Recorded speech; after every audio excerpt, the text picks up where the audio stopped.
The beer foam hissed as it spilled over the rim of the glass, soaking into the beige carpet my father had refused to replace since 1995. He did not move to wipe it up. He did not blink. He just sat there in his recliner, the one with the worn armrests, his mouth slightly open, staring at the Zenith television set that had been his only companion for the last 3 years. On the screen, 8 million people were watching a woman in a white silk dress walk down an aisle. The woman looked like his late wife. She had his gray eyes. She had the same stubborn set to her jaw that he saw in the mirror every morning while shaving. The chyron at the bottom of the screen read simply, Gwen Holloway weds executive producer Reed Prescott.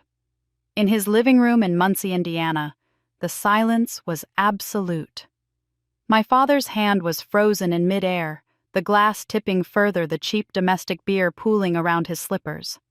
He was watching his daughter get married on live television. He was realizing in real time that his threat to cut me off had finally spectacularly been accepted. I wasn't angry anymore. Thinking about it later, picturing the way his shoulders must have slumped, I didn't feel the rush of victory I thought I would. I just felt a quiet, heavy exhaustion. He looked small. He looked like a man who had gambled his pride against his daughter's need for love and lost everything.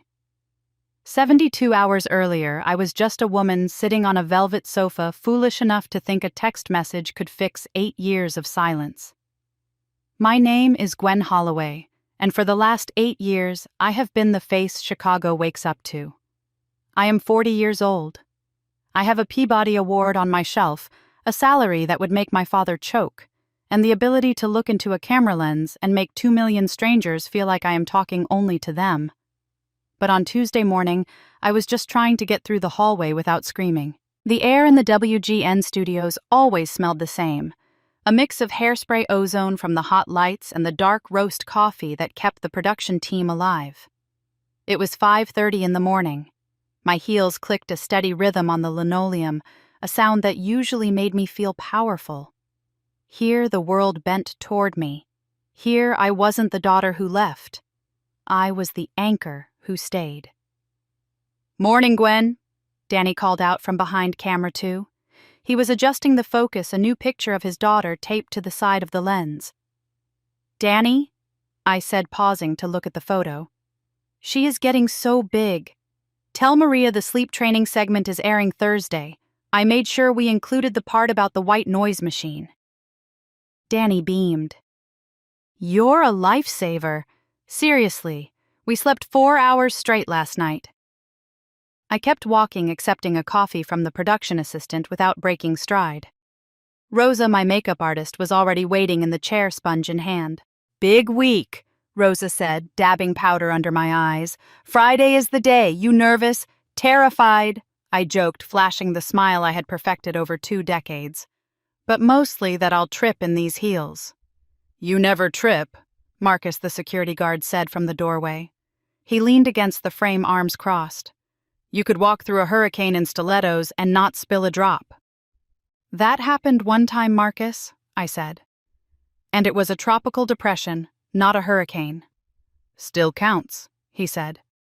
"You look like a movie star today, Ms. Holloway." I felt the warmth of their approval wash over me. It was sugar. It was a quick hit of dopamine that settled my nerves. I loved them. I truly did. But as I checked my reflection in the lighted mirror, watching Rosa blend the contour along my jawline, I felt the familiar hollow space behind my ribs. Adoration from strangers was like eating cotton candy when you were starving for meat and potatoes. It tasted sweet, but it didn't nourish you. Then Lo walked in. Loretta Chen had been my co-anchor for 5 years. She was 5 feet nothing of pure energy, sharp features, and red lipstick that she wore like war paint. She didn't knock. She just walked in, handed me a second coffee, and stared at my face. "How are we feeling about Friday?" she asked. "Fine," I said, looking back at my phone. "Great. Everything is perfect. The florist finally found those peonies I wanted." "That is your lying on camera voice," Lo said. "I do not have a lying on camera voice." "Gwen," I have sat next to you through 3 elections, a pandemic, and that time the governor sneezed on you. I know when you are performing." She leaned against the counter, crossing her ankles. "What is wrong?" I looked down at my phone. The family group chat was open. The last message was a photo of my engagement ring sent 6 months ago. Below it, nothing. Just white space. A digital ghost town. "I am thinking about texting them again," I whispered. Lo's face hardened. She closed the door to the hallway, cutting off the studio noise. The room suddenly felt very small. The coffee machine gurgled in the corner, sounding loud in the quiet. 8 years, Gwen," she said softly. 8 years of silence." "I know," I said, "but it is my wedding." "Your father told you that you were dead to him." Lo said, her voice dropping to that serious register she used for breaking news. "Those were his exact words. Dead. To him. Because you took a job. Not because you committed a crime. Not because you betrayed the family. Because you wanted a career." He was upset. I defended automatically, the excuse worn smooth from years of use. "Mom had just gotten sick and your sister," Lo interrupted. "Denise. She called you a sellout to anyone who would listen.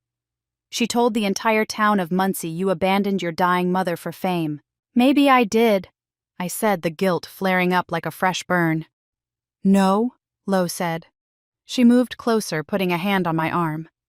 "I saw you fly back every weekend. I saw you pay for the hospice nurses so your dad wouldn't have to sell the house.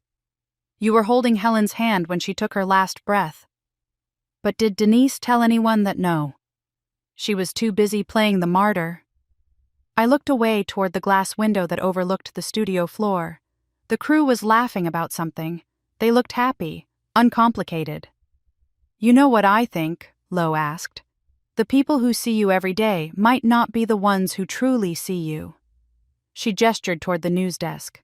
"And the ones who truly see you, they are not always blood." I knew she was right. My brain knew it. My therapist knew it. But the little girl inside me, the one who used to wait by the window for her father to come home from the factory, didn't care about logic. "I know," I said. Mom would have wanted them there." Lo sighed. "Helen has been gone 3 years, Gwen. She was the only one who ever called you. The only one who watched your show and actually told you." "Which is why I have to try," I said, standing up. "One last time. If they say no, then I will know I did everything I could." That evening, the silence in my apartment was heavy. It was an expensive silence. The kind you pay a lot of money for in downtown Chicago. Through the floor-to-ceiling windows, the city was a grid of amber and white lights, millions of people living their lives. I sat on my beige sofa, my phone in my hand. My knuckles were white. Reed was in the kitchen. I could hear the rhythmic thud of his knife against the cutting board. He wasn't trying to fix this. He wasn't telling me what to do. He was just chopping vegetables, letting me know he was there. I opened the chat. I typed, "Hi everyone. My wedding is this Friday and I would really love. Too eager." I deleted it. I typed, "I know it's short notice, but Reed and I are getting married on. Too apologetic." Why was I apologizing? I deleted it. My thumb hovered over the keyboard. I typed a third version, stripped of emotion, stripped of begging.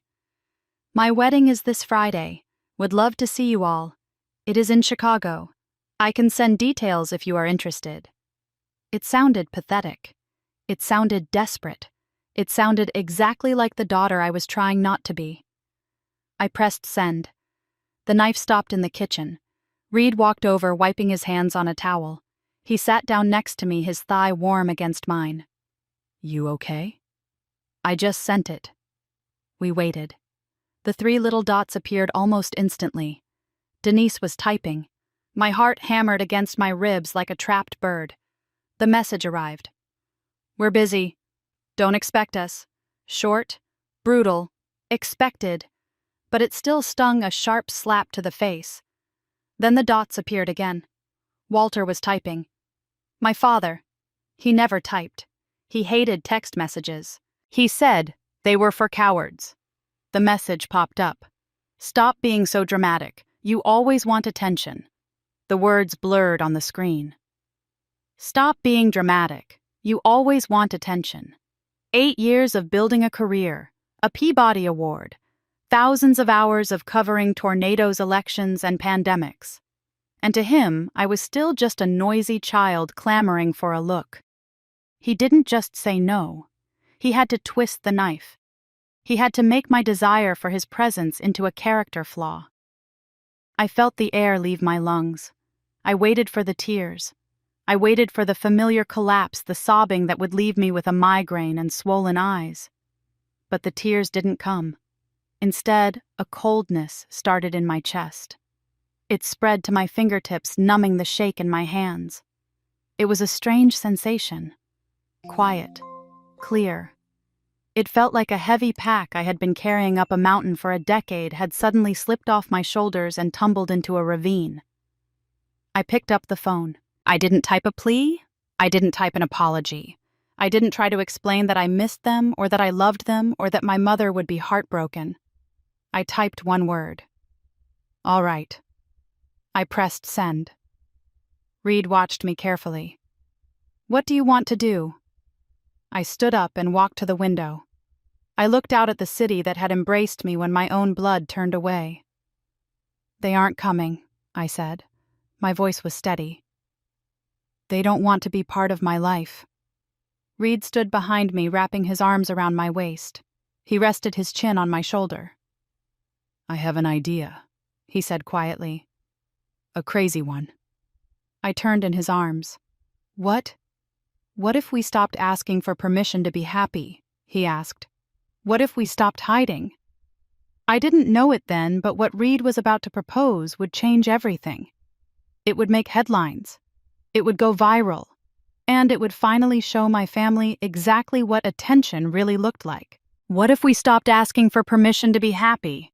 Reed asked. I stared at him. The Chicago skyline behind him was a blur of electric light, indifferent to the moral crisis unfolding in my living room. What does that mean? Marcus has been desperate for a sweeps week event, Reed said. He was pacing now, a habit he only indulged in when his producer brain was firing on all cylinders. I have heard him mention it a dozen times in the last month. He wants something big, something that will get national attention. Marcus? I asked, my voice flat. The station manager who thinks a cat stuck in a tree qualifies as breaking news. He wants ratings, Gwen. And what if we give him something, a primetime special? A live wedding. Your wedding. I let out a laugh that sounded more like a jagged piece of glass hitting the floor. I stood up and walked away from him, needing to put physical distance between myself and the absurdity of his suggestion. You want me to turn my wedding into content? I asked, turning back to face him. Into ratings. Reed, my father, just accused me of being an attention seeker. If I do this, I am proving him right. It feels like I am screaming, "Look at me, I don't need you," through a megaphone. Is that so bad? Reed asked softly. It is petty, I said. It is childish. It is letting the people who actually love you witness your happiness, he interrupted. He crossed the room and took my hands. His palms were warm grounding. Listen to me. We already have the dress. The flowers are ordered. The vows are written. We are just moving the venue from the Botanical Garden to Studio A. It is not that simple. Why not? He looked deep into my eyes, searching for the Gwen who stared down tornadoes, not the Gwen who cowered before her father's silence. 8 million people wake up with you every morning. They trust you.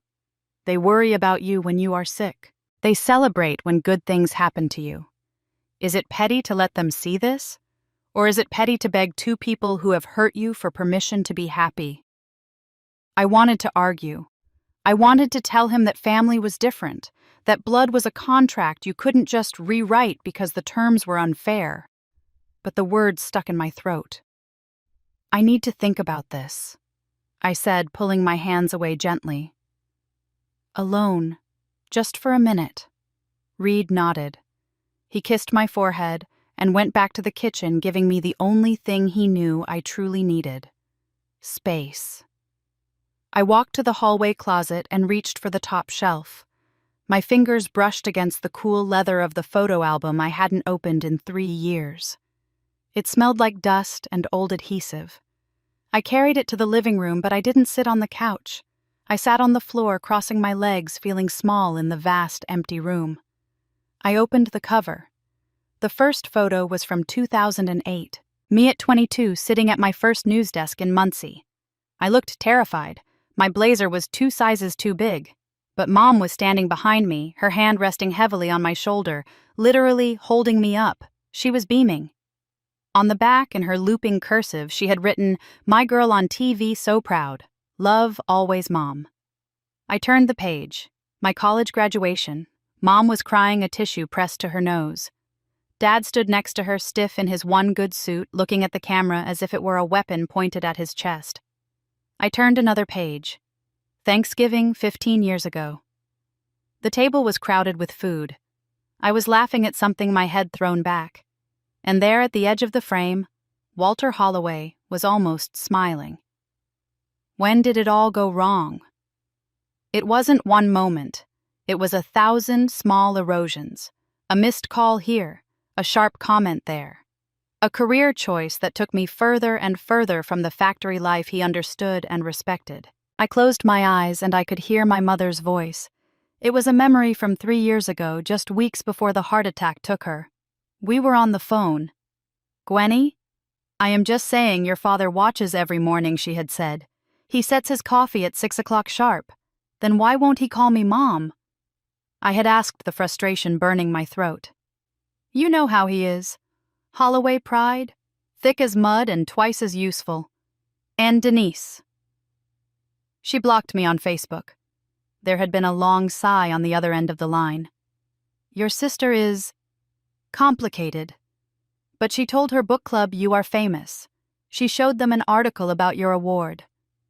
"She didn't tell me that," I said. "She wouldn't, would she? That would be admitting she is proud of you. And then she would have to admit she is jealous." "Mom, why can't you just make them?" Honey, Mom had cut me off, her voice dropping to a whisper. "I have been trying for 40 years.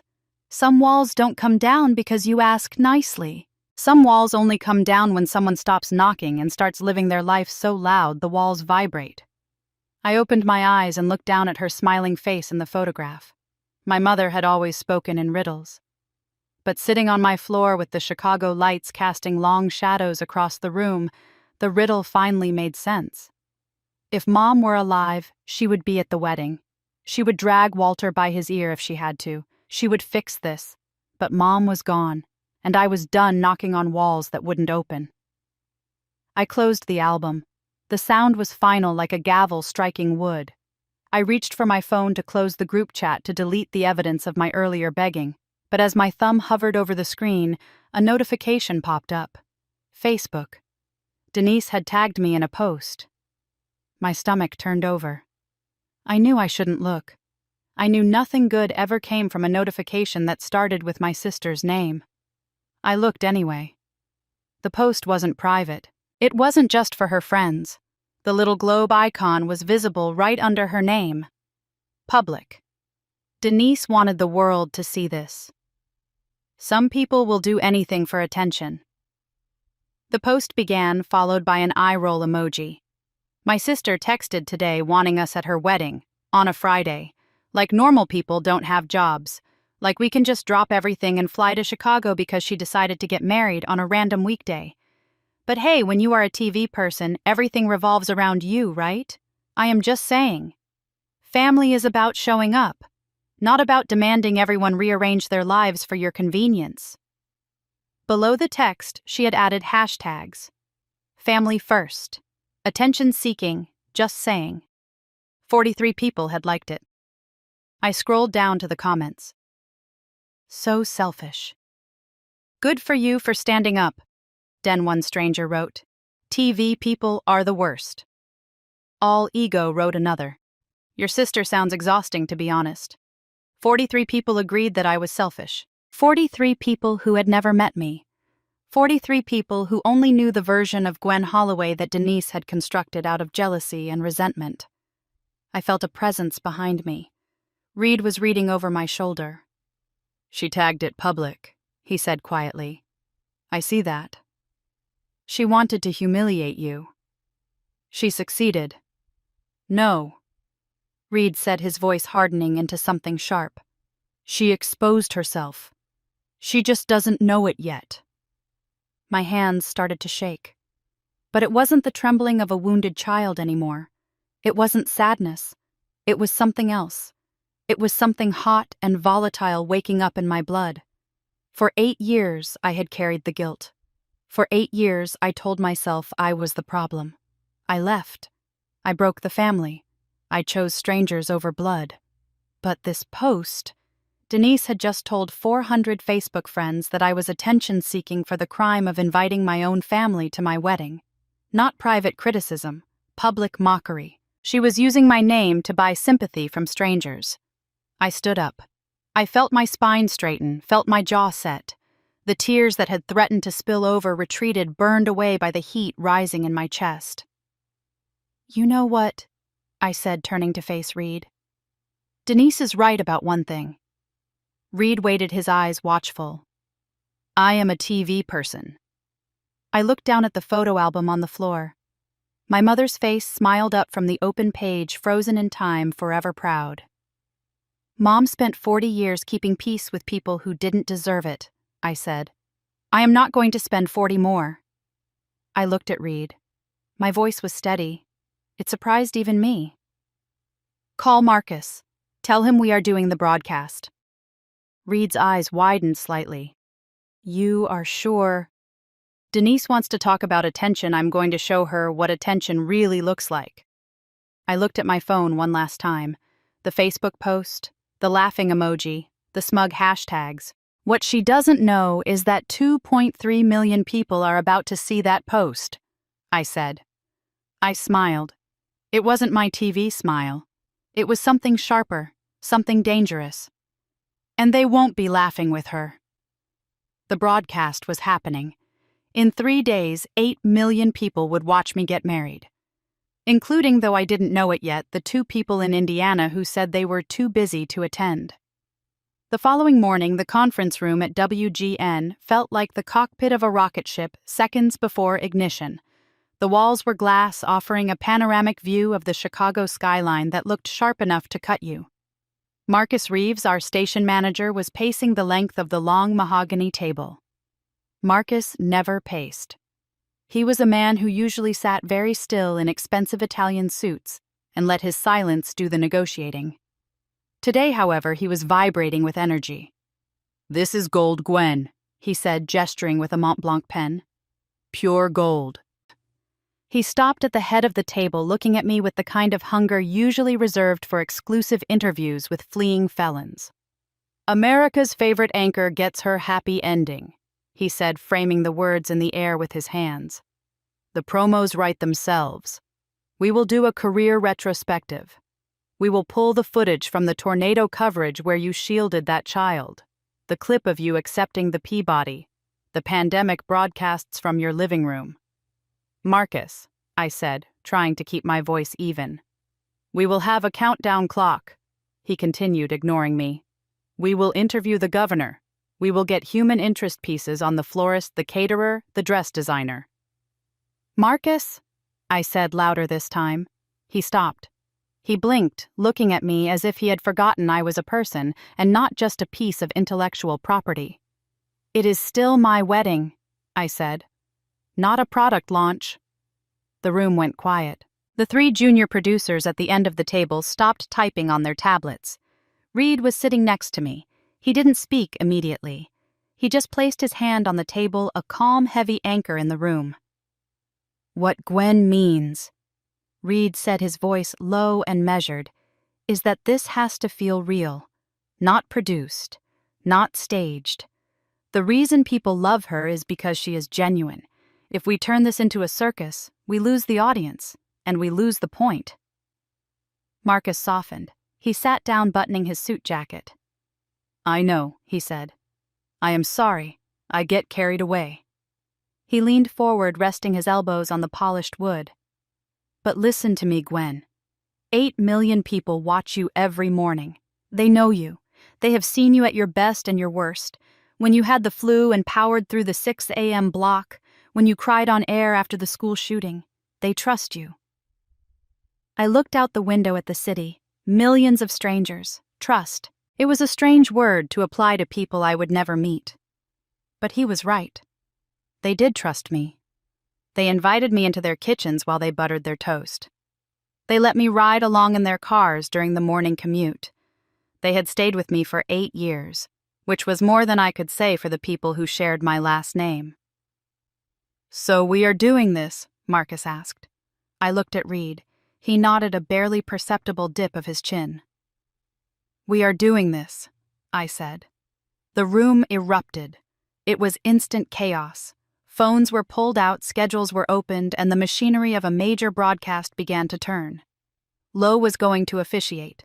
She had been ordained online as a joke 3 years ago, but now she was terrifyingly serious about it. Under the table, Reed squeezed my hand. "You okay?" he whispered. "I think so," I said. "I think I am finally done waiting." 300 miles away in Muncie, Indiana, the sun was just beginning to touch the frost on the front lawns. I wasn't there, but I knew the rhythm of that house better than I knew my own heartbeat. At 6 o'clock sharp, the coffee maker in my father's kitchen would hiss into life. It was programmed from the night before because Walter Holloway did not believe in wasting time in the morning. He would shuffle from the bedroom to the kitchen in the worn slippers my mother had given him 2 Christmases before she died. The house would be silent. Not the expensive, insulated silence of my high-rise, but the settling, creaking silence of a home that had lost its center. He would pour the coffee. Black. No sugar. And then he would turn on the television. He probably didn't even think about it. It was muscle memory. It was just what happened when the sun came up. The small television on the kitchen counter tuned to Channel 9. WGN. He would sit in his recliner. He would blow on his coffee, and he would watch me. "Good morning, Chicago. I'm Gwen Holloway, and let's talk about what is happening today." My voice would fill his empty kitchen. He would watch me read the headlines. He would watch the way my eyes moved across the teleprompter, the way I smiled at the weatherman, the way I tilted my head when I was listening to a field report. Just like Mom used to do. He would never admit it. If you asked him, he would say he just liked the Chicago weather report. He would say it was habit. He would say the remote was too far away to change the channel. But he watched. I imagined the phone ringing in that quiet kitchen. I imagined Denise's name on the caller ID. "Dad." She would say, her voice tight with that specific blend of righteousness and gossip she had perfected. "Did you see my Facebook post, the one about Gwen?" "Don't know what you are talking about." He would grunt his eyes, never leaving the screen where I was interviewing a local chef. "I told everyone about her little wedding invitation," Denise would say. "I got a ton of support. People agree she is being manipulative." "Good," he would say. "She needs to learn." "Exactly. Anyway, I will bring you a casserole later. Love you, Dad." "Love you too." He would hang up. He would unmute the television. On the screen, I looked into the camera and promised a special announcement. My father would sip his coffee. He would wonder what the announcement was. He wouldn't call to ask. He wouldn't text. He would just sit in his chair in his flannel shirt and wait for the television to tell him what his daughter was doing with her life. Back in Chicago, the adrenaline from the meeting was fading, replaced by a dull ache in the center of my chest. I had the studio support. I had Reed. I had Lo. But as I drove home that evening, the victory felt incomplete. It felt like winning a race where no one else was running. I sat in my car in the parking garage of my building, staring at my phone. There was one person left. One person in Muncie who hadn't explicitly told me to go to hell. Aunt Patty. My father's younger sister. The retired librarian who lived in a house overflowing with books and lavender sachets. She was the Switzerland of the Holloway family. She never took sides. She just baked cookies and changed the subject. I dialed the number. My finger hovered over the end call button. She probably wouldn't answer. Or worse, she would answer and tell me that she agreed with Denise, that I was selfish, that I had forgotten where I came from. The phone rang. Hello? Her voice sounded exactly the same. Warm, a little breathless as if she had just run in from the garden. Aunt Patty, I asked. It's Gwen. Silence. I gripped the steering wheel. I know it has been a long time. I am sorry to just call out of the blue, but... Gwenny, she breathed. The name came out like a prayer, like a word she had been holding in her mouth for years, waiting for permission to release. I wasn't sure you would answer, I said, my voice trembling. Honey, she said, I have been waiting for this call for 8 years. I blinked, tears pricking my eyes. You have... Did you think I stopped loving you because your father threw a tantrum? She asked. I could hear the indignation in her voice, the same tone she used to use when someone returned a library book with a dog-eared page. Everyone else did, I whispered. Not everyone, sweetheart, she said softly. Just the loud ones. Why didn't you ever reach out? I asked. The question came out harder than I intended. Patty sighed. It was the heavy, resigned sigh of a woman who had spent decades navigating the minefield of her brother's temper. Because Walter is my brother, she said. And I love him even when he is a stubborn fool. I didn't want to make things worse by taking sides publicly. I thought if I gave it time, he would come around. I thought if I stayed neutral, I could be the bridge when he finally woke up. He hasn't woken up, I said. I know, she said. I know. There was a pause. I could hear a cat meowing in the background. I watch every morning, Gwen, she said suddenly. I had a satellite dish installed just for this. The signal cuts out in storms sometimes, but I have it rigged up. I record the important episodes. You do? I have a scrapbook, she continued, her voice gaining strength. Clippings from the paper. That article about your Peabody. The photos from the charity gala. Your mother would have wanted someone to keep track.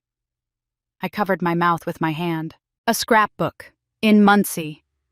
While I was sitting in my high-rise feeling like an orphan, my aunt was cutting my picture out of newspapers and pasting it into a book. Aunt Patty, I said, wiping my cheeks. I am getting married. Friday. It is going to be on television. On television? Reed and I decided to broadcast it, since the family isn't coming. I explained it all. The rejection texts, Denise's Facebook post, the decision to stop hiding.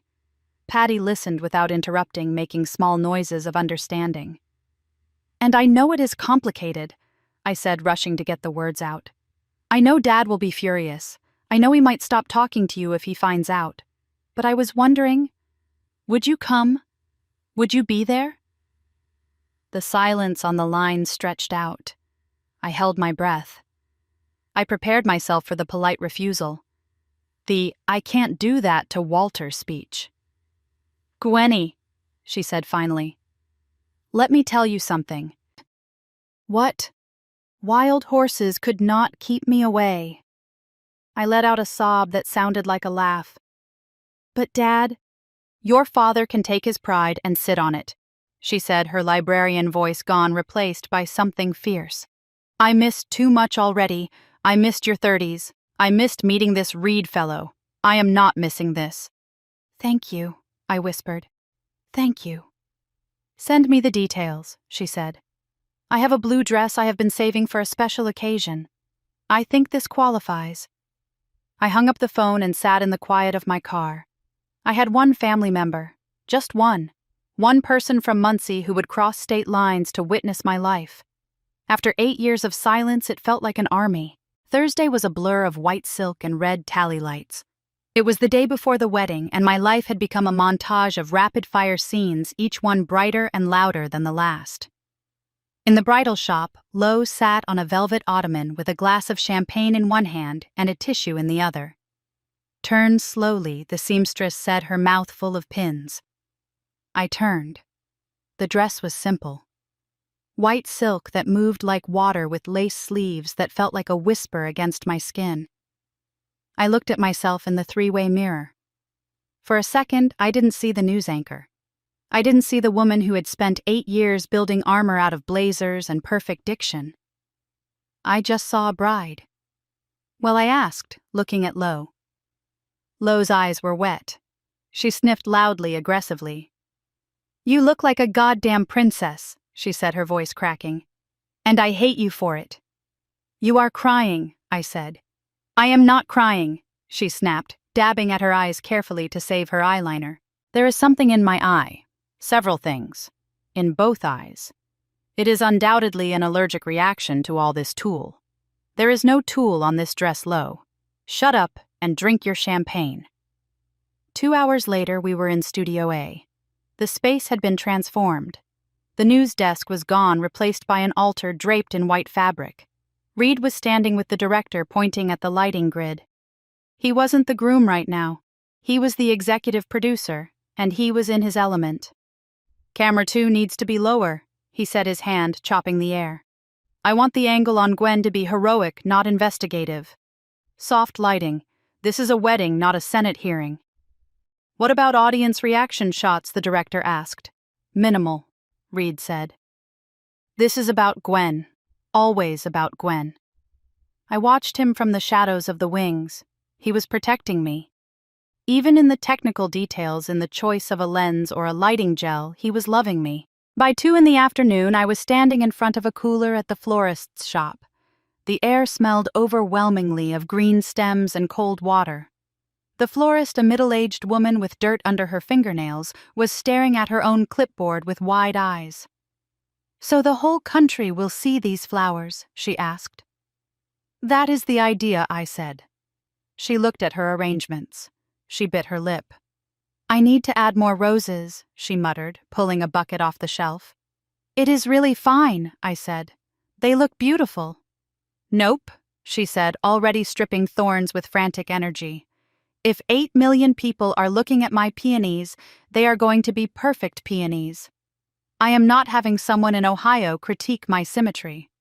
By 4 o'clock, I was back in the studio, sitting in the makeup chair for a promo spot. The red light on the camera blinked on. "Friday night," I said, looking into the lens. "Join me for something I never thought I would share." "Cut," the director yelled. That was good. "One more take," I said. I reset. I thought about the dress. I thought about Reed fighting for the lighting. I thought about Aunt Patty driving 4 hours from Muncie with her blue dress in the back seat. "Friday night," I said, and my voice dropped an octave, grounding itself in something true. "Join me for the happiest moment of my life." When we wrapped, Lo pulled me aside near the craft services table. "You know what I love about this?" she asked, picking up a strawberry. "What?" "In my family, weddings are chaos. Absolute madness. Aunties fighting over who sits where. My mother crying about grandchildren before the vows are even read. Cousins getting drunk and revealing secrets that should have stayed buried in 1992. And mine," I asked. "And yours is just..." "Joy," she said. "Pure joy. No drama, no screaming matches." I smiled, but it felt thin. "That is because the people who would cause drama aren't coming," I said. Lo squeezed my hand. Her grip was tight. "No," she said. "It is because the people who are coming chose to be here. That is better, Gwen. That is always better." I nodded. I believed her. I really did. But belief is a daytime activity. It works best when the sun is shining and you are busy. Doubts are nocturnal. They wait for the silence. And at 3 in the morning on the night before my wedding, they came out to play. The clock on the nightstand glowed red in the darkness. 3:17. Beside me, Reed was breathing in a deep, steady rhythm. He was asleep, untroubled, his arm thrown over his head. My eyes were wide open. I slipped out of bed. The hardwood floor was cold against my bare feet. I padded into the living room, the silence of the apartment pressing against my ears. Outside the floor-to-ceiling windows, Chicago was still awake, a grid of amber lights and moving cars. But inside, I was the only living thing. I sat on the beige sofa. I picked up my phone. The blue light was blinding in the dark room. My thumb hovered over the messaging app. I opened the family group chat. My single word, "all right," sat there at the bottom. Alone. Unanswered. A tombstone for a conversation that never really started. I started typing. "I know you said you are busy, but the wedding is tomorrow. I really would love." I stared at the words. They looked weak. I deleted them. "If you change your mind, I can send a car to pick you up. It is only a 4-hour drive. Delete. This is your last chance to be part of my life. Delete. Delete. Delete." What was I doing? They had made their choice. Denise had posted on Facebook calling me attention-seeking. Walter had told me to stop being dramatic, and here I was at 3 a.m. ready to grovel one more time. My thumb hovered over the contact labeled Dad. I hadn't called him directly in years. What would I even say? "Please, Daddy. Please come. Please love me." The words echoed in my head, pathetic and small. I felt like I was 5 years old again, pulling on his pant leg while he watched football, begging him to look at a drawing I had made. Gwen. I jumped. Reed was standing in the doorway to the bedroom. His hair was mussed from sleep, his eyes squinting against the city light coming through the windows. "It is 3 a.m, he said, his voice rough. "I know," I whispered. He walked over. He didn't turn on a lamp. He just sat beside me and looked at the phone in my hand. "You are thinking about calling them," he said. It wasn't a question. Thinking about it, I admitted. Not doing it. "Good." "Good?" I asked, looking at him.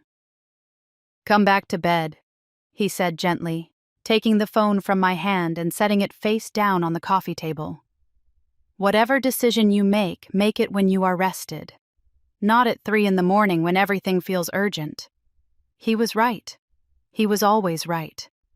I followed him back to the bedroom. I crawled under the duvet, seeking his warmth. But as I closed my eyes, I knew the drafted messages were still in my head, ghost sentences I hadn't quite exorcised. When I woke up, the sun was streaming through the curtains. The smell of coffee filled the room. It was Friday, my wedding day. I lay there for a moment listening to the sounds of the city. I felt different. The frantic energy of the night before had settled into something clearer, harder. I reached for my phone. The screen was blank. No new messages. No last-minute changes of heart from Indiana. I unlocked it and looked at the drafts I had written in the dark. I read them over. They sounded like a stranger had written them. A stranger who didn't know her own worth. Slowly, deliberately, I deleted every single one. I walked into the kitchen. Reed looked up from the stove, a spatula in his hand. He smiled, but his eyes were searching mine, looking for the cracks. "You look different," he said. "I feel different," I said. "Good different. I am not going to reach out again," I said. Reed set down the spatula. He turned off the burner. He gave me his full attention. "Not because I don't care," I continued, my voice gaining strength, "but because every time I reach out, I am telling myself that their approval matters more than my happiness." "And does it?" he asked. I walked over to the shelf where I kept the framed photo of my mother. She was smiling, that bright, unguarded smile she only wore when she didn't know Walter was watching. "Mom would want me happy," I said. "She wouldn't want me begging." "So tonight," Reed asked.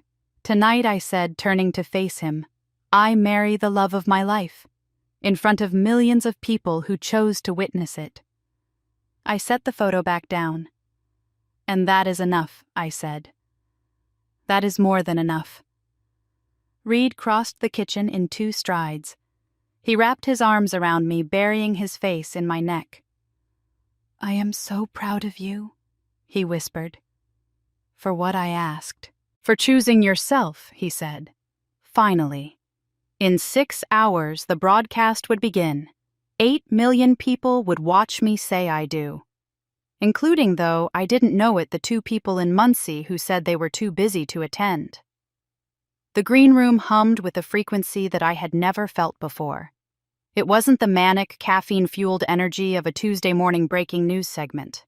It was something heavier, denser. The air smelled of professional-grade hairspray and the expensive lilies that Reed had insisted on filling the dressing room with. I stood in front of the full-length mirror. My dress was white silk, simple and devastatingly elegant, moving around my legs like poured cream. My hair was swept up, exposing the line of my neck. My makeup was flawless, designed to withstand high-definition cameras and emotional breakdowns. I looked like a bride.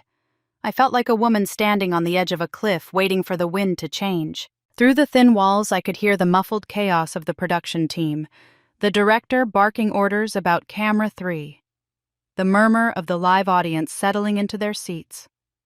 There were 500 people out there, and millions more beyond the red tally lights. The door opened. Lo swept in. She was wearing a sharp charcoal pantsuit and her signature red lipstick. She looked like she was about to negotiate a hostage release, which, in a way, she was. "Holy cow," she said, stopping in her tracks. "You look amazing." "Language low," I said, smoothing the silk at my hips. "There might be live mics." "There are no live mics in here," she said, but she glanced at the ceiling anyway. "Are there live mics in here?" Reed entered behind her. He was adjusting his tie, his fingers moving with a nervous energy I rarely saw in him. He stopped when he saw me. His hands fell to his sides. "Wow," he whispered. "You clean up okay yourself," I said. He crossed the room in 2 strides and took my hands. His palms were warm. "Whatever happens tonight," he said, his voice low, "I am the luckiest man in the world." There was a knock at the door, soft and tentative. "Come in," I called out. The door opened and Aunt Patty stepped inside. She was clutching a small beaded purse with both hands. Her eyes were already wet, rimmed with red. She wore the blue dress she had told me about, the one she had been saving for a special occasion. "Gwenny," she breathed. "Oh, honey." "Aunt Patty," I said. "You made it. Did you think I wouldn't?" She walked over and pulled me into an embrace. I breathed in the scent of her, a mix of lavender laundry detergent and old paperbacks. It was the smell of safety. It was the smell of the only house in Muncie where I hadn't felt like a disappointment. "You look just like your mother," she whispered against my ear. I pulled back, blinking rapidly to save my mascara. "That is the nicest thing anyone has ever said to me." 5 minutes to air, the producer's voice crackled through the intercom. "Places everyone."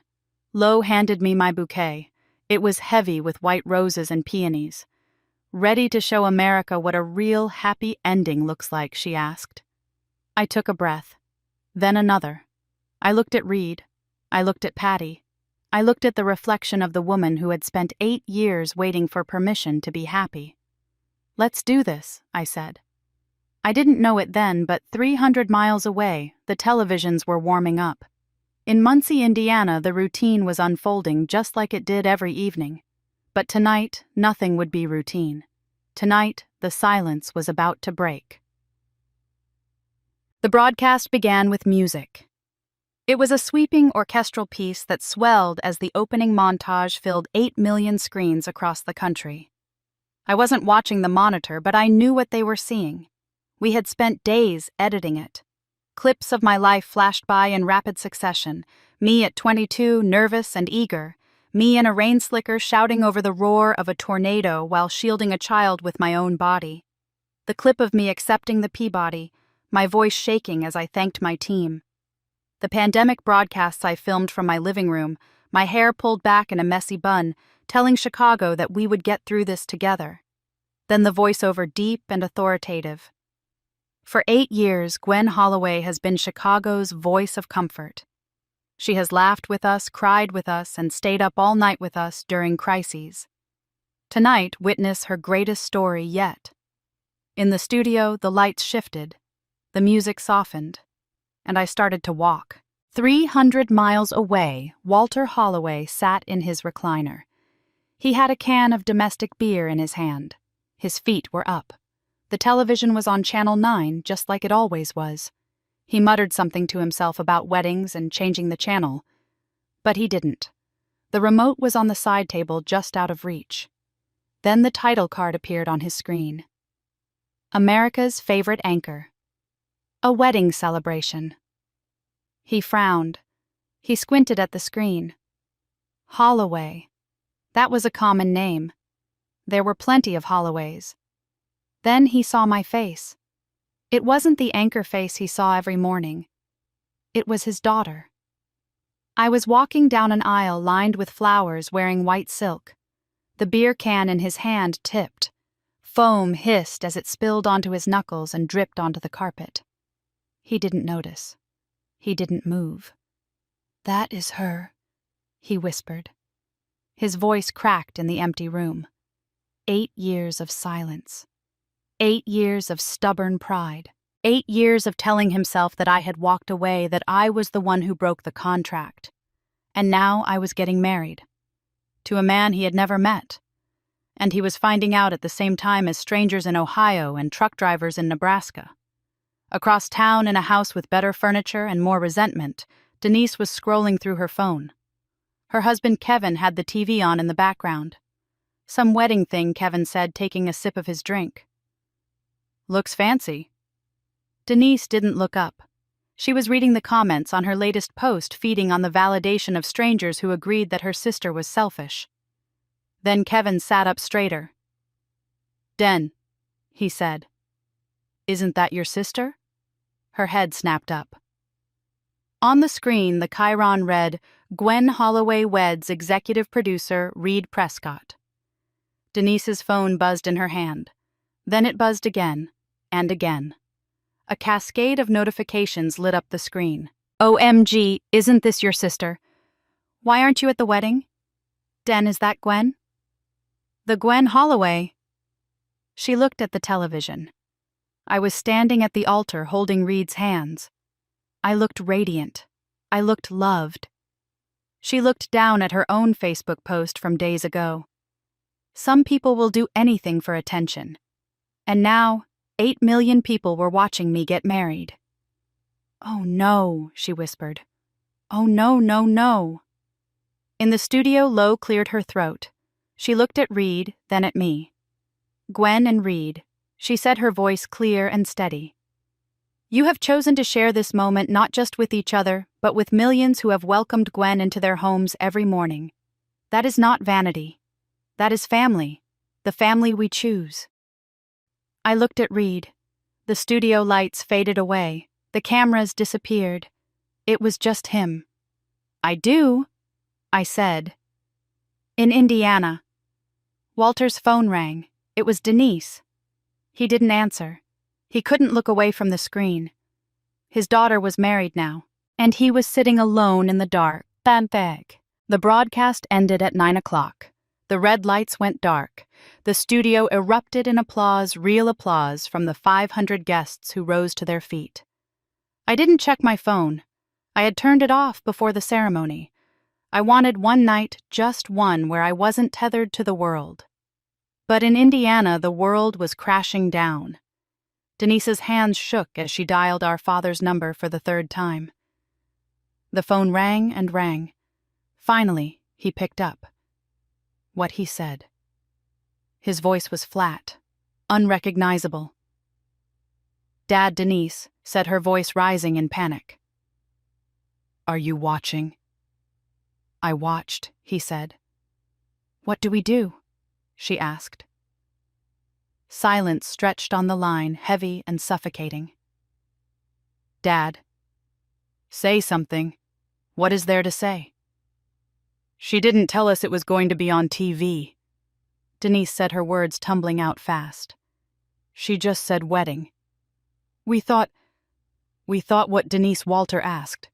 His voice was hard now, sharp. "We thought she was just some woman in Chicago nobody cared about. We thought she was making a big deal out of nothing.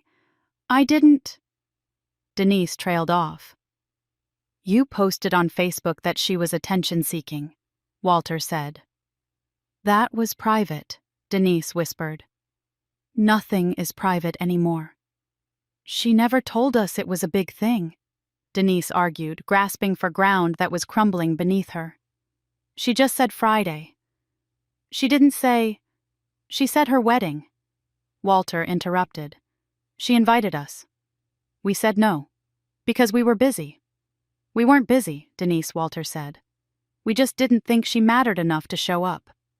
The truth hung in the air between them, cold and absolute. Dad, I have watched her every morning for 8 years, Walter said. Denise stopped breathing. What? Every single morning. 6 o'clock, coffee. Her face on my screen. Denise felt the floor drop out from under her. She didn't know. She had no idea. And I never called her.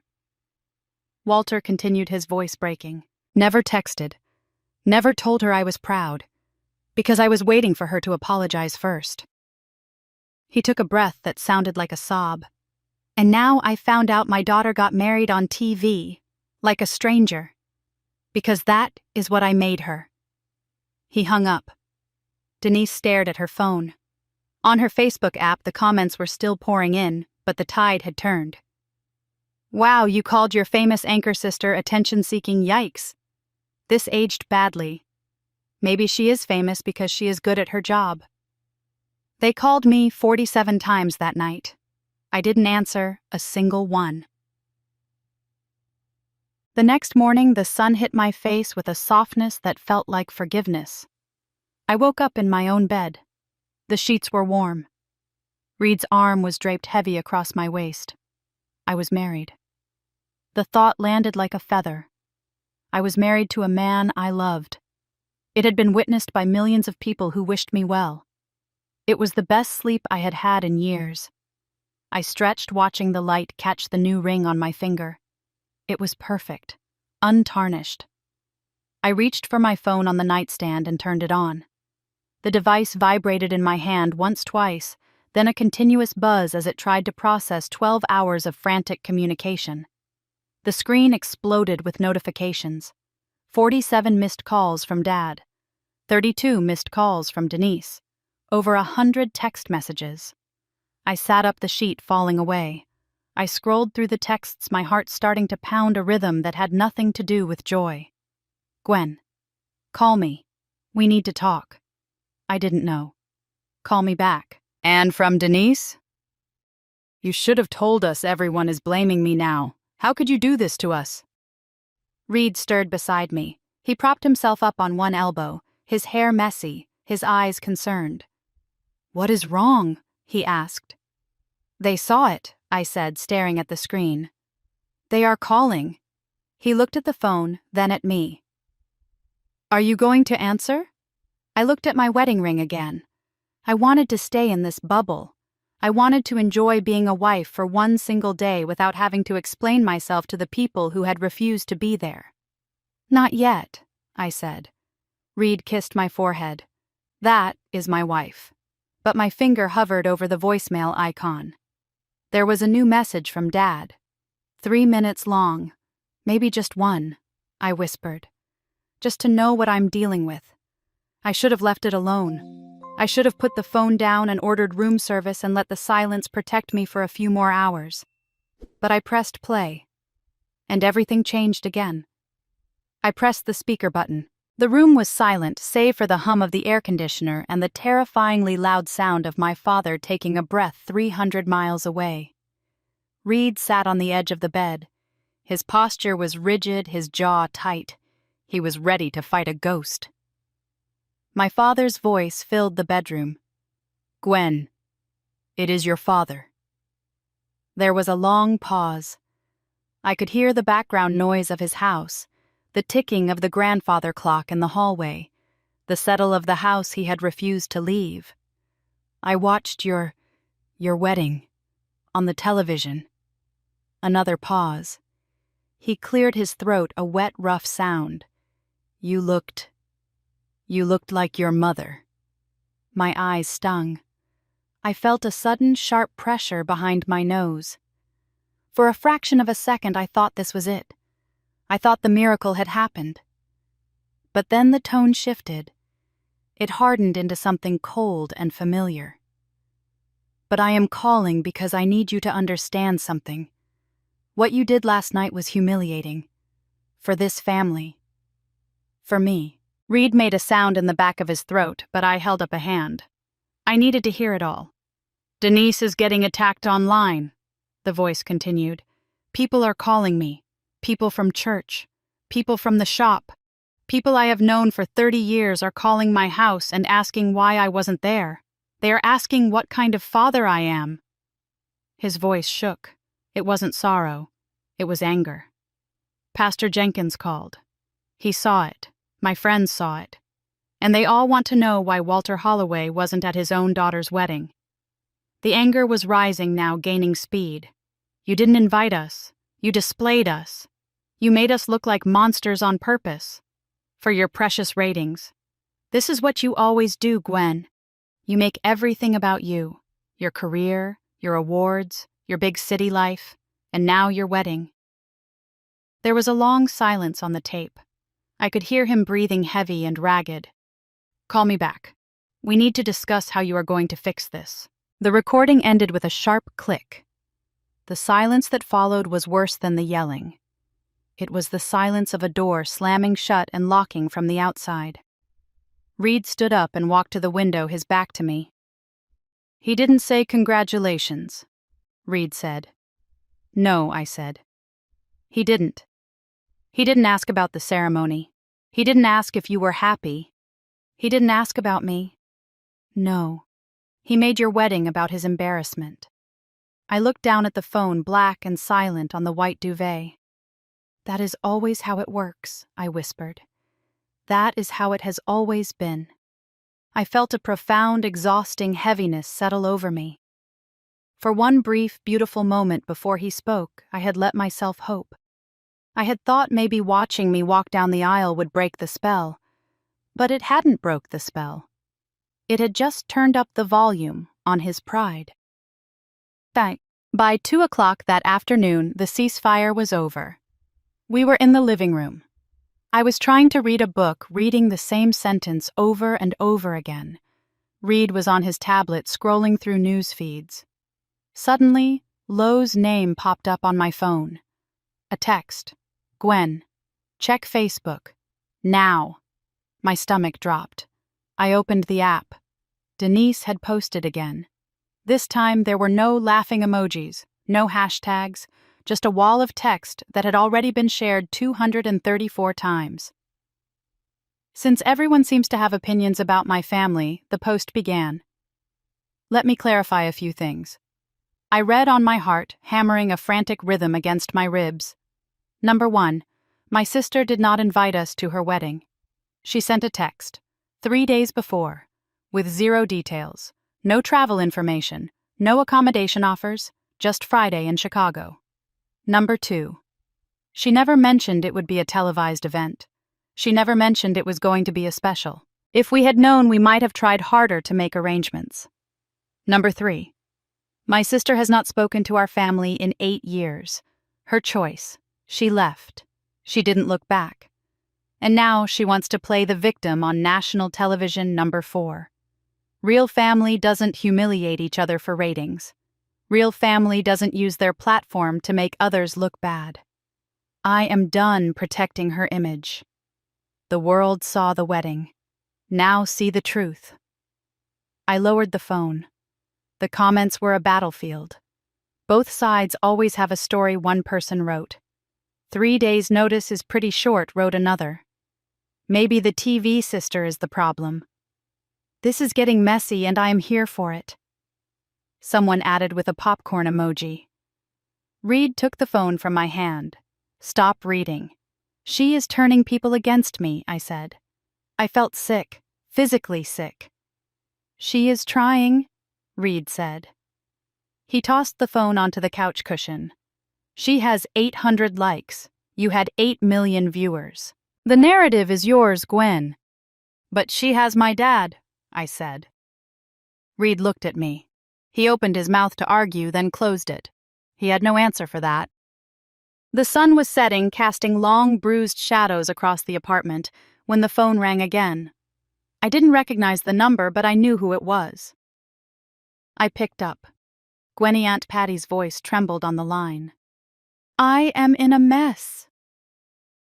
"What happened?" I asked, sitting up straighter. "Your father saw the photos," she said. "From the wedding. I am in them. The one of us hugging in the green room." "Oh no," I whispered. "Patty, I am so sorry. I never thought—" "He called me a traitor," she said. Her voice broke. "He said I chose fame over family." "That is not true," I said.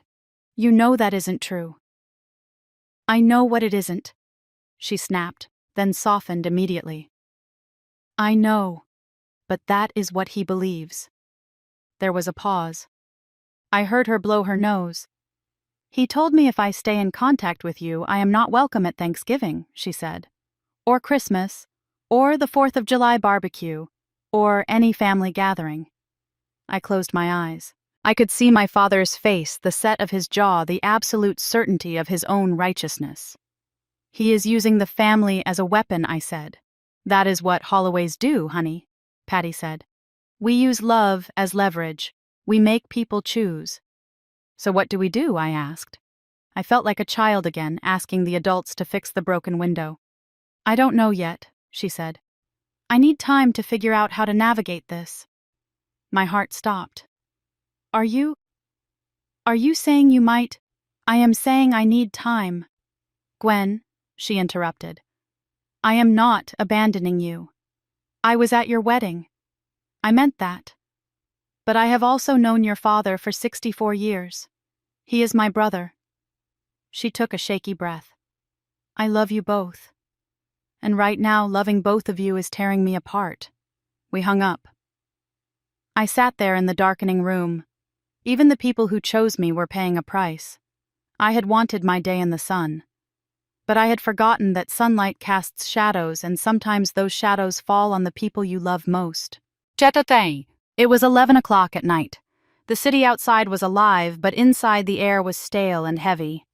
My phone sat on the coffee table like a bomb waiting to go off. It rang. The screen lit up. "Dad." Reed looked up from his book. He shook his head slowly. "Don't." But I had to. I needed to hear it. I needed to face the monster I had created. I picked up the phone. "Dad." "Gwen."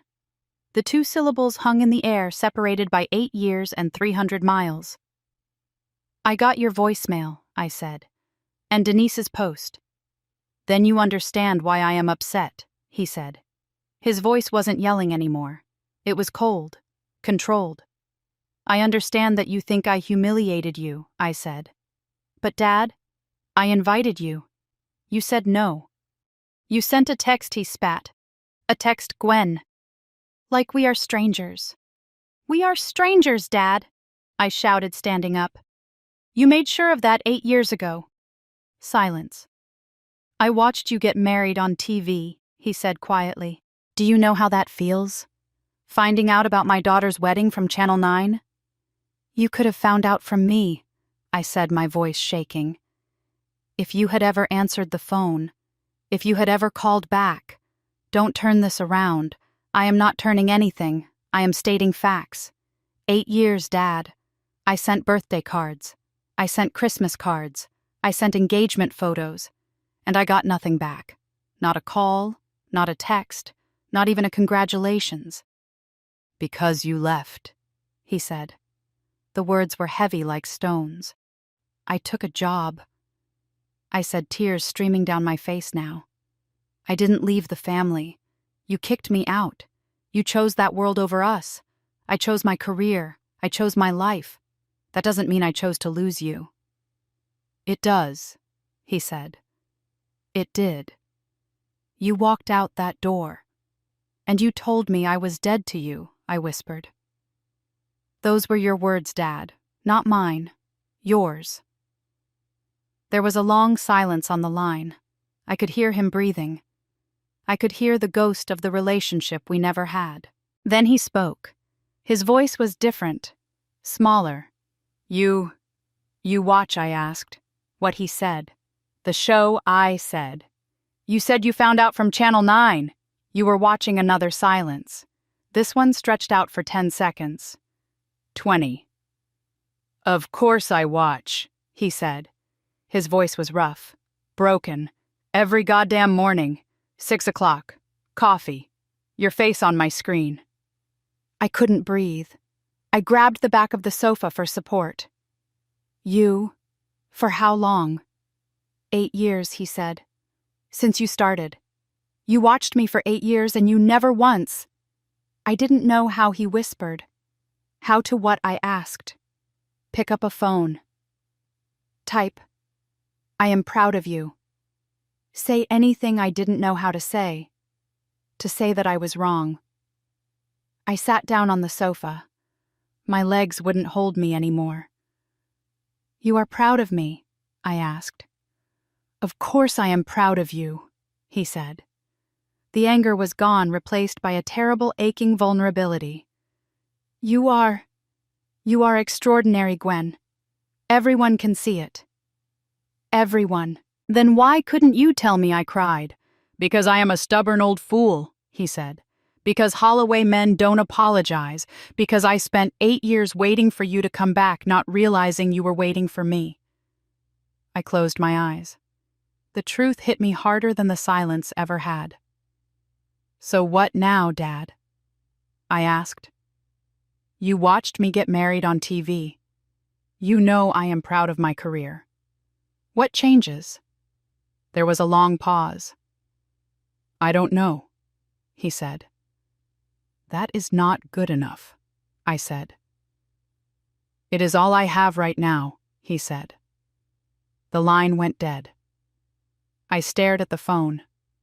He watched. Every morning. For 8 years. He was proud of me. And somehow that made everything worse. Because now I knew the truth. The silence wasn't indifference. It wasn't hate. It was pride. His and mine. 2 stubborn Holloways waiting on opposite sides of a canyon, waiting for the other one to build the bridge. And neither of us had.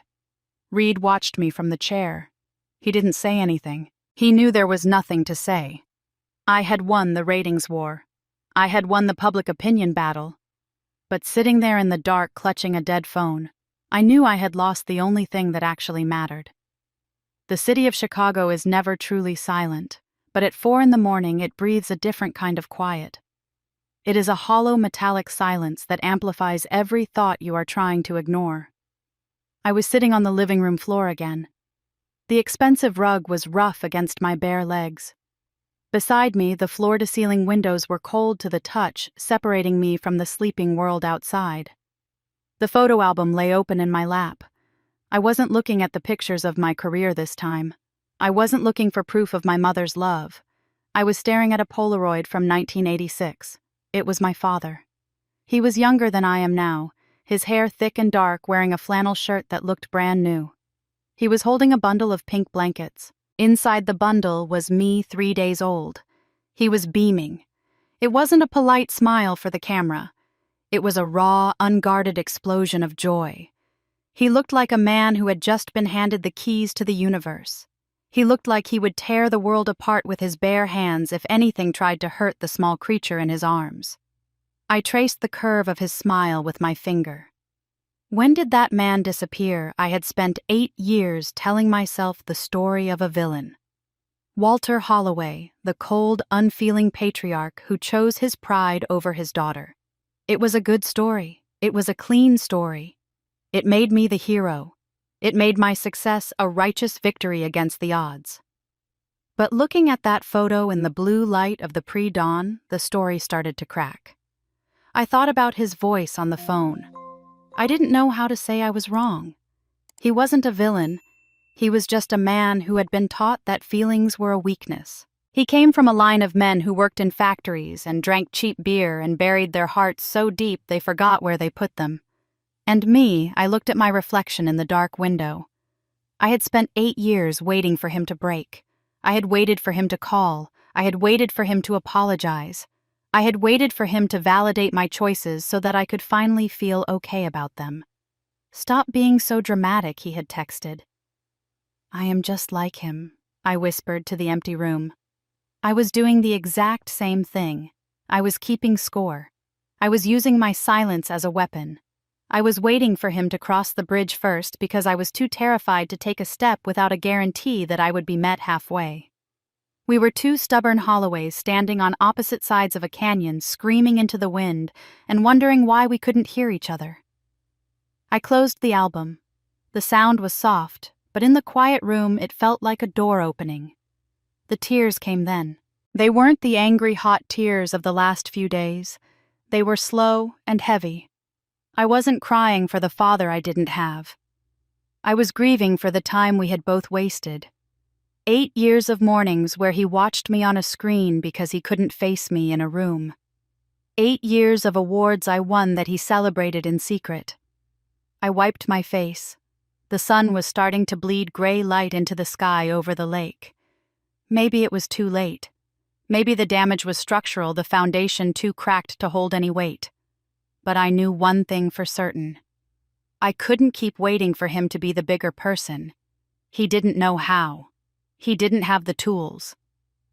I did. 3 hours later, the coffee shop on the corner was loud with the Sunday morning rush.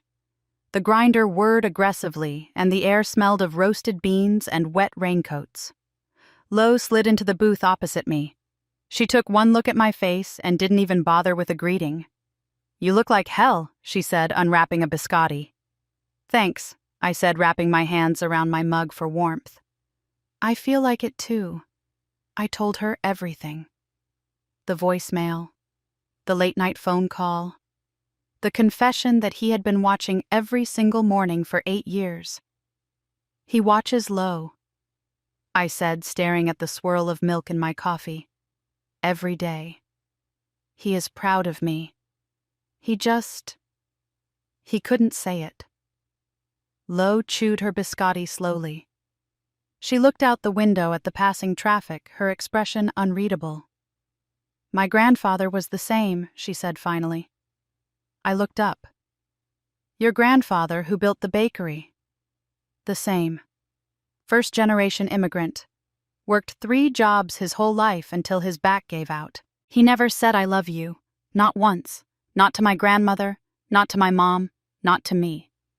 My mom spent her whole childhood thinking he didn't care about her, that she was just another mouth to feed." "What changed?" I asked. "He got sick," Lo said. "It was fast. The last week of his life he couldn't speak anymore. But he held my mom's hand. Every day. For hours. He just wouldn't let go. If she tried to leave the room, he would squeeze her fingers until she sat back down." Lo leaned forward, resting her elbows on the table. "Some people can't say the words, Gwen. It doesn't mean they don't feel them. It means they were never taught the language. It is like expecting someone to speak French when they have only ever heard German." "But it hurts," I said. "It still hurts." "Of course it hurts," she said. "But here is the thing. You were taught. You speak the language. You make your living communicating with people. You have the words." I looked at her. "Why should I be the one to reach across? Why is it always on the child to fix the parent because you can?" Lo said simply, "He can't. That is not weakness, Gwen. That is strength. You are the one with the power here. You are the one who can afford to be generous." I stared at my coffee. The steam was rising in lazy spirals. "What if I reach out and he rejects me again?" I whispered. "What if I drive all that way and he slams the door?" "Then you will know you tried," Lo said. "And that is more than you can say right now." She reached across the table and covered my hand with hers. "You built a career on asking the hard questions, Gwen. Go ask the only one that still matters." By the time I got back to the apartment, the afternoon sun was slanting through the blinds, cutting the room into stripes of light and shadow. Reed was in the bedroom. Our suitcases were open on the bed. He was folding shirts with the precision of a man who likes order, preparing for the honeymoon flight to Hawaii we were supposed to board the next morning. I stood in the doorway and watched him. He was steady. He was kind. He was everything the men in my family were not. "I need to go to Muncie," I said. Reed stopped mid-fold. He turned slowly, a gray t-shirt still in his hands. He didn't ask what I meant. He didn't remind me that we had non-refundable tickets to Maui. He just looked at me. "Before the honeymoon," I said, stepping into the room, "I need to see my father, in person." "Gwen." He started, his voice cautious. "Not to apologize," I said quickly. "Not to beg, just to talk, like humans. Without screens, without audiences." I walked over to the bed and sat down next to the open suitcase. "I realized something last night," I said. "I have been waiting for him to prove his love first. Because I was hurt. Because I thought I was protecting myself. But all I have been doing is building the same wall he did. I am cementing the distance." I took Reed's hand. "I don't need him to approve of my life anymore. I really don't. I have that already. I have you.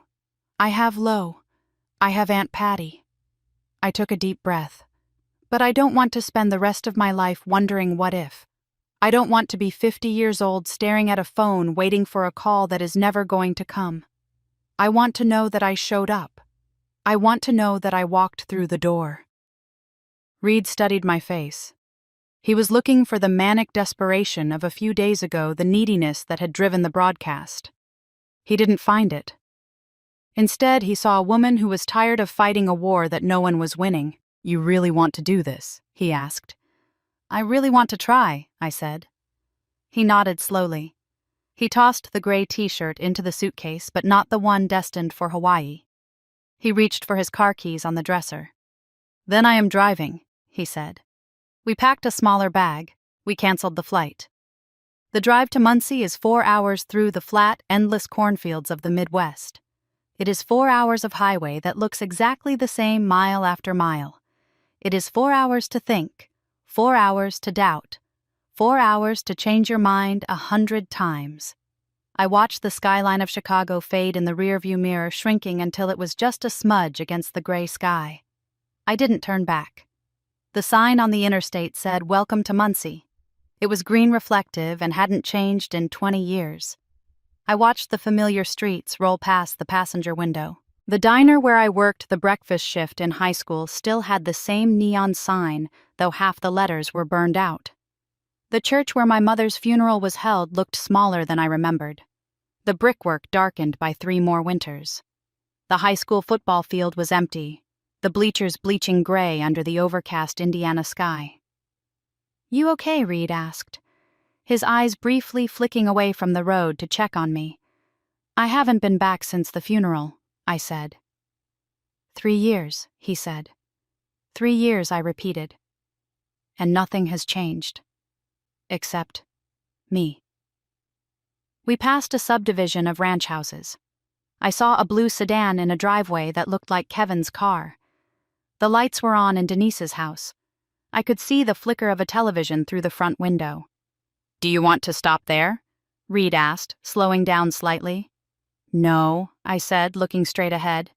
"This isn't about Denise. This is about Dad." We turned onto Sycamore Street. The house was the third one on the left. It looked exactly as it had in my nightmares and my daydreams. The same white siding that needed a power wash. The same black shutters. The basketball hoop in the driveway was rusted now, the net long gone, a ghost of the days when I used to shoot free throws until my hands were numb just to avoid going inside. The porch light was on. I saw the curtain in the living room window move. A hand pulled it back, then let it drop. He knew we were here. "Ready?" Reed asked, putting the car in park. "No," I said. "That is honest," he said. "Let's go anyway." I opened the car door. The air smelled different here. It smelled of damp leaves and wood smoke, a heavy, earthy scent that instantly transported me back to being 16 years old and desperate to leave. I walked up the concrete path. My feet knew where the cracks were. I stepped over the uneven slab near the steps without even looking. I raised my hand to knock. My heart was hammering against my ribs loud enough that I thought he might hear it through the wood. But I didn't have to knock. The door opened. And there he was. Walter Holloway stood in the doorway. He looked older than he had on the FaceTime call during the funeral planning. His hair was thinner, more white than gray now. He was wearing a flannel shirt tucked into jeans that hung a little loose on his frame. He looked smaller. He looked afraid. Behind him, I could see the glow of the television. It was muted. "Gwen," he said. "Dad." We stared at each other. The threshold was a line in the dirt. 8 years of silence compressed into a single suffocating moment. "I wasn't expecting you," he said. "I know," I said. "Can I come in?" He hesitated for a fraction of a second, then stepped aside. I walked into my childhood home. The smell hit me first. It was a mix of the Irish Spring soap my mother always bought in bulk and the acrid, burnt smell of my father's cheap coffee. It smelled like 1995. Reed waited in the car. We had agreed on this. This was a conversation that couldn't have an audience. I walked into the living room. I sat on the beige couch, avoiding the spot where the spring was broken. Walter sat in his recliner. We fell into our positions like actors in a play we had performed 1,000 times. I looked around the room. It was frozen in time. The same ceramic birds on the mantel. The same landscape painting over the sofa. Then I saw it. On the wall next to the clock was a framed photo. It was me. I was 22, sitting at my first news desk in Muncie, wearing a blazer that was too big for me. "You put up a photo of me," I said. Walter followed my gaze. He rubbed his hands on his knees, a nervous, repetitive motion. "Your mother did," he said. "Before she—" He didn't finish the sentence. He didn't have to. "Dad," I said, turning to face him fully. "I didn't come here to fight." He weighted his face, guarded. "The Holloway defense mechanism. I came because I need to say something." I continued, keeping my voice steady. "And then you can respond however you want, or you can not respond at all. But I need to say it." I took a breath. The air in the room felt thick. "I know you watch my show," I said. "I know you watch every morning. And I know you couldn't say you were proud because Holloways don't do that. We don't say the words. We just expect people to know." His jaw tightened. He looked at his hands. "But here is the thing, Dad. I was doing the same thing. I was waiting for you to reach out first. I was keeping score. I was building walls and wondering why you didn't climb them." My voice cracked. I dug my fingernails into my palms to ground myself. "Mom was the bridge," I whispered. "And when she died, neither of us knew how to cross on our own." Walter was very still. He was looking at the carpet, at a dark, stiff stain on the carpet that smelled faintly of stale beer. "I am not asking you to apologize," I said. "I am not asking you to change who you are. I know you can't be someone else." I stood up. "I just wanted you to know that I understand now. And I love you. Even if you can't say it back. Even if you never can. I love you, Dad." I waited. The grandfather clock ticked in the hallway. "That is all I came to say," I said. I turned toward the door. My legs felt heavy. I had done it. I had said the words. I was walking away, and I was free. "Gwen." The word was rough like gravel. I stopped. I turned back. He hadn't moved from the chair, but his head was up now. His eyes were red. "Your mother," he said, his voice shaking. "She recorded your shows. Every single one. On the VCR." I stared at him. "I found the tapes after she passed," he said. "Hundreds of them. Boxes of them in the closet." He took a shaky breath. "She used to watch them at night. When I was asleep, she would sit right there on that floor and watch you. And one time, I woke up, and I heard her talking to the TV." Tears were streaming down his face now. Walter Holloway, who I had never seen cry, not even when he broke his arm, not even at the funeral, was weeping. She was saying, That is my girl. That is my Gwenny. I put my hand over my mouth. I didn't start watching because I wanted to, he confessed. I started because it made me feel like she was still here. I watched you to be close to her. He looked at me then. Really looked at me. But then I kept watching because you are good, Gwen. You are so good. I don't know how to be proud out loud, he whispered. But I am trying. I crossed the room. I didn't think about it. I just moved. I hugged my father for the first time in 8 years. He was stiff at first. He felt fragile, his shoulder blades sharp under the flannel shirt. He was a man who hadn't been hugged since his wife died. Then slowly his arms came up. He held on to me. His grip was tight, desperate, like a man afraid of drowning. He buried his face in my hair. We stood there for a long time in the silent living room. No words. Just presence. Just two stubborn people finally putting down their armor. It wasn't a movie ending. The past didn't disappear. The hurt didn't vanish. But the silence was broken. A knock at the door made us pull apart. We wiped our faces. Walter blew his nose on a handkerchief from his pocket. I smoothed my hair. "Come in!" Walter called out, his voice thick. The door opened and Aunt Patty walked in. She was holding a foil-covered casserole dish with oven mitts. Her eyes were red as if she had been crying in her car before coming to the door. "Figured if Gwen was coming you might need backup," she said, marching into the room. Walter looked at his sister, the sister he had threatened to exile from the family only 48 hours ago. "Patty," he started. "Don't patty me, Walt," she said. She set the casserole down on the coffee table with a definitive clunk. "You have been a stubborn fool for 8 years. But so has she." She looked at me, her eyes softening. She pulled me into a hug that smelled of lavender. "You did it, honey," she whispered. "You reached first." The door opened again. Reed stepped inside, looking tentative. Walter straightened up. He wiped his face one last time and extended a hand. "You are the husband," he said. "Yes, sir," Reed said, taking his hand. "You take care of her?" Walter asked. He looked Reed up and down, sizing him up with a father's protective instinct I didn't know he possessed.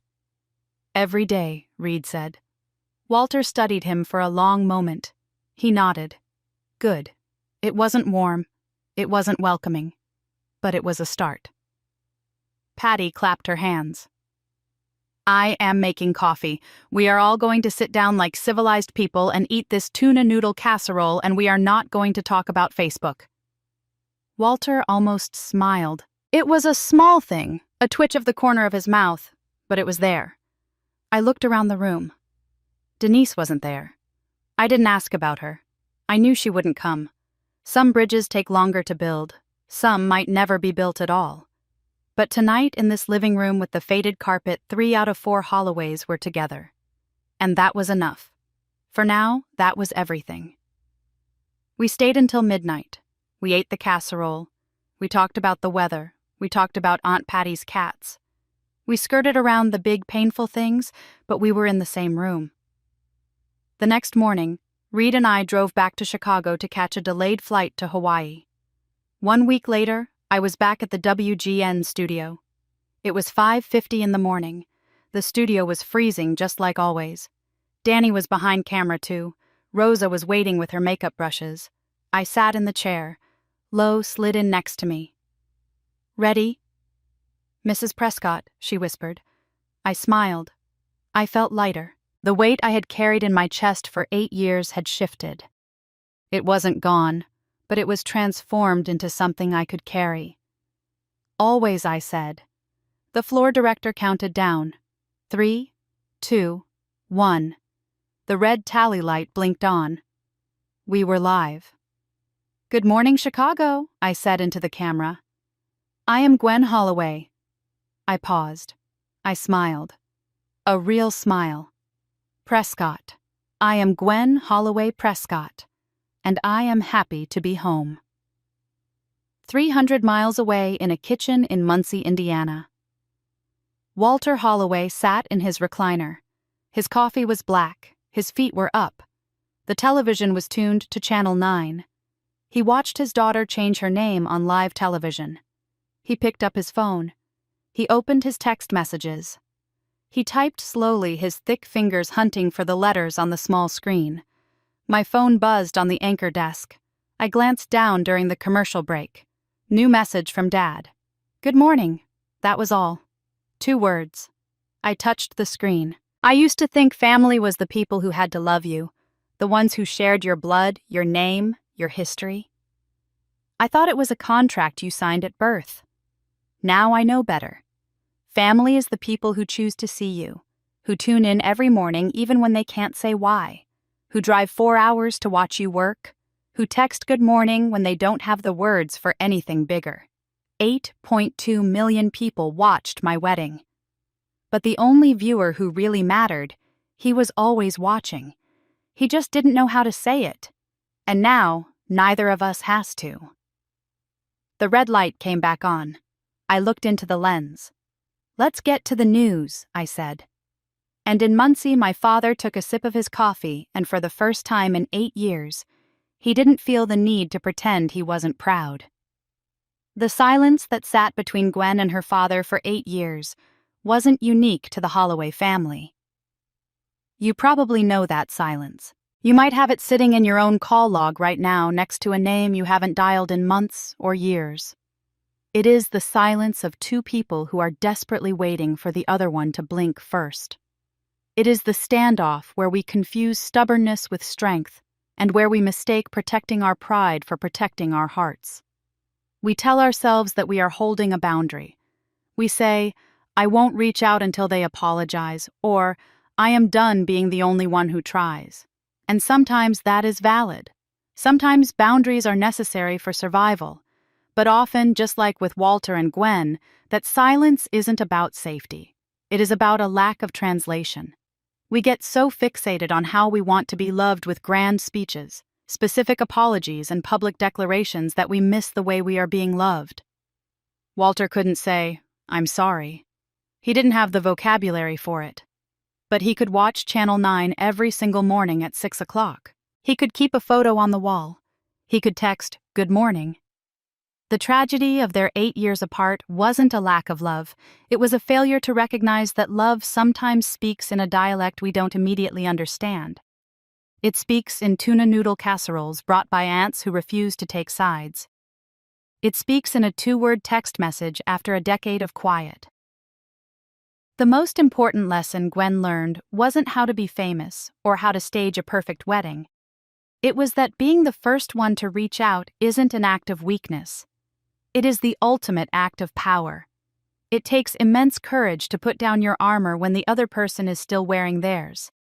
It takes strength to drive 4 hours back to a place that hurt you not to fight, but to simply say, "I am here."